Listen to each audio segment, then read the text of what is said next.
This is Gabriela on the scene today with Talk Network Radio. We have a real treat for you just around the corner, and that is Empowered Living with Jeff Byrd. Jeff is the owner of Jeffrey Byrd Coaching, and he will be coming to you weekly to teach you more about empowered living. Now, let's join Jeff already in the studio. Hello and welcome. This is Jeff Byrd with Empowered Living. And today, I'm so glad you tuned in this month of Thanksgiving, month of November, as we approach the topic, Soaring Through Gratitude. I think there are few things in life that can do as much for us and open as many doors as a grateful attitude, a grateful spirit, a grateful heart. Actually, the Apostle Paul in the New Testament wrote in one of his letters, "In everything give thanks, for this is the will of God in Christ Jesus for you." Now notice, he didn't say, "For everything give thanks." We're not grateful for war. We're not grateful for tragedies. We're not grateful for disease. But what he said is, in everything give thanks. Even in the midst of the difficulties and the challenges of life, to keep a mindset that looks at the things we have to be grateful for. On the spiritual level, he mentions everything God's done for us in Christ. On the spiritual level, on the mental level, the gifts and abilities he's given us. On the emotional level, the people who care for us, that we love, the things that bring joy to our hearts in life. And even on the physical level, those things we can do and the activities we can engage in that refresh us or bring value and bring joy to other people. Oprah Winfrey said, "Be thankful for what you have, you'll end up having more. If you concentrate on what you don't have, you will never, ever have enough." Isn't that the truth? There's nobody at any state who couldn't, if they chose to, just think on what they don't have. Even a Bill Gates or someone like that could, if they chose to, it would seem foolish, but they could choose to think about what they want that they don't have. And they could make themselves miserable. Someone asked John D. Rockefeller one time, how much money does it take for a man to truly be happy? And Rockefeller responded, just a little more than what he's got. And if we think that way, we'll never be happy. If we're constantly looking at that little more that we want, we'll never really develop a grateful spirit. But the beautiful part is, like Oprah said, if we're thankful for what we have, we'll end up having more. So we're going to kind of break that down and look at some aspects of gratitude today that I'd like to share with you. The first thing about gratitude I want to look at is the power of gratitude. The power of gratitude. Gratitude is powerful. And I think really the main thing that strikes me as the power of gratitude is the power that gratitude has to touch a heart. To touch a heart. Now, this can be on the part of the person showing the gratitude or the part of the person receiving the gratitude. Now, if you knew my wife, Angie, some of you may, you would know that she loves to thank veterans for their service to our country. She goes out of her way. Sometimes I'll be pushing a grocery cart through a store, kind of looking around, just chatting to her, and I'll look and realize I'm just talking into thin air. She's gone. She saw a guy in a veteran's hat halfway back across the grocery store, and she's run across the store over there to thank them for their service to our country. And it's funny, we joke about it, but it's very meaningful in a way, and I'm glad that she has such a heart to see that value in other people and to go out of her way to show appreciation for what they've done. But one time, she saw an older man in a Vietnam veteran's hat.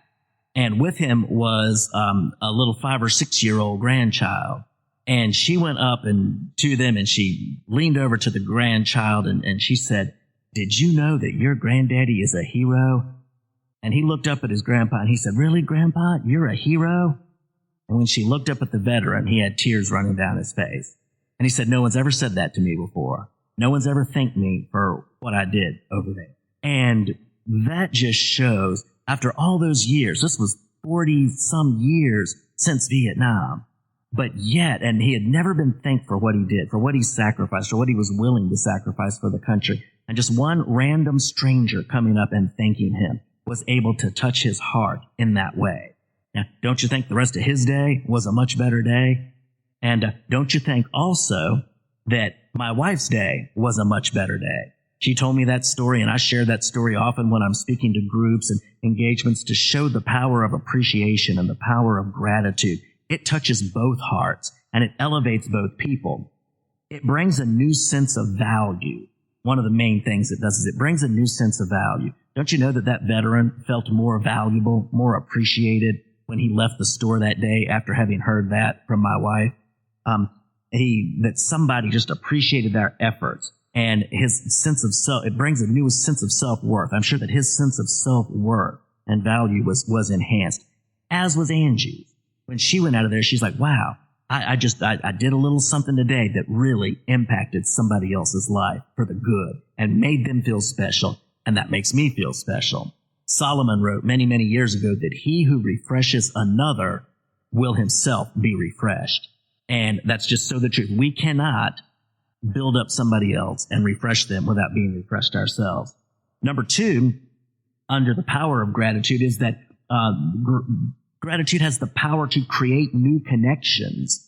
You know, if you're a grateful person, that makes other people want to connect with you. People want to feel appreciated. We feel so unappreciated so often for so many things. And when somebody comes along that has that kind of mindset and really appreciates them, that creates a desire for connections. And you never know where those connections are going to go. They could end up being some of the most beneficial connections you ever come across in your life. And gratitude opens doors like that. And then the third way that the power that gratitude has is it has the power to focus us off ourselves and elevate others in our eyes.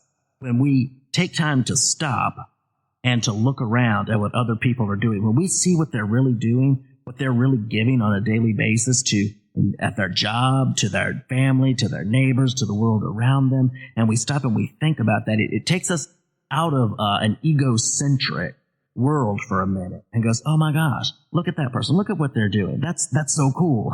You know, I really appreciate them. So it takes our eyes off ourselves for a minute. We could all use a break from that, honestly. Even on our best of days with our best of intents, that's still often a struggle to get away from that kind of self-centered thing and to really look out and see others, see them for who they are, for what their intentions are, and the good that they want to do and are doing. Okay, next I want to talk about the purpose of gratitude. The purpose of gratitude, similarly to what I was just explaining, is that it allows us to see clearly the big picture and the role that others are playing and have played. It gives us a bigger view of life, a bigger picture view of life. We can get so busy navel-gazing and just focused on ourselves that we don't even see the beauty of the world around us and the people around us and the gifts that we've been given. Rochelle Goodrich said, gratitude doesn't change the scenery. It merely washed clean the glass you look through so you can clearly see the colors.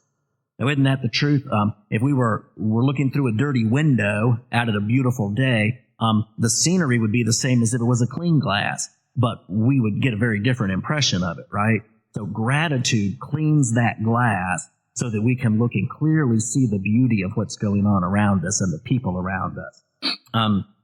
It opens our eyes to ask the question, hey, where would I be without the help of God and others, right? We tend to take for granted the things we have, and gratitude, stopping and looking around, shows us that big picture of, oh my gosh, look at what God and other people have done to help me get where I am. Where would I be without those people? Even people just doing what seem like menial tasks, where would we be without them? Where would we be without the guy that picks up the garbage every week, or delivers the mail, or serves us at the restaurant, or fills up the gas pumps with gas so that we can go get gas? There's people doing so many things around us all the time that create the life that we can so easily take for granted. And gratitude causes us to see the big picture of that. It reveals the beauty of what we already have all around us. Earlier this week, I was listening to a TED Talk, and there was a Benedictine monk on there, and he was talking about gratitude. And he said that when we stop and look around, often the first thing we do is just enjoy. Just take a breath and enjoy the things we've been given around us. It's fall here in the state of Virginia, and we're finally getting some trees turning color. It's been a very late fall here, but just stopping to look at the colors in the leaves and the colors in the sky and the beauty of the world around me. Since I heard that talk, I've been intentionally doing this more and just stopping and entering into a spirit of gratitude for all the beauty that's around me in the world. And gratitude will do that for us. It also creates confidence that more good will come. And we can so easily get focused on the worries of the day and of the moment that we forget all the good that's come to us throughout our lives. We forget all those things that we were worried were going to go poorly and that they worked out all right. We were okay. Provision came through. We were cared for. It's easy to forget that, but gratitude reminds us of those things. And then that gives us the assurance and the confidence that, hey, more good's going to come. Hey, it's going to work out all right. It's going to be okay. We need to know that. Gratitude creates an attitude that attracts more. It's been said that we don't attract what we want, we attract who we are. And gratitude will attract the right kind of people, the right kind of opportunities to us. Because, frankly, who wants to work with somebody and give opportunities to a negative person who's not grateful for anything and who thinks everybody owes them something? Nobody wants to work with that. You're never going to get a very good job that way. You're never going to get a very good promotion that way. But gratitude creates an attitude that attracts more. Grateful people are just charming. They're just magnetic. People want to be around them.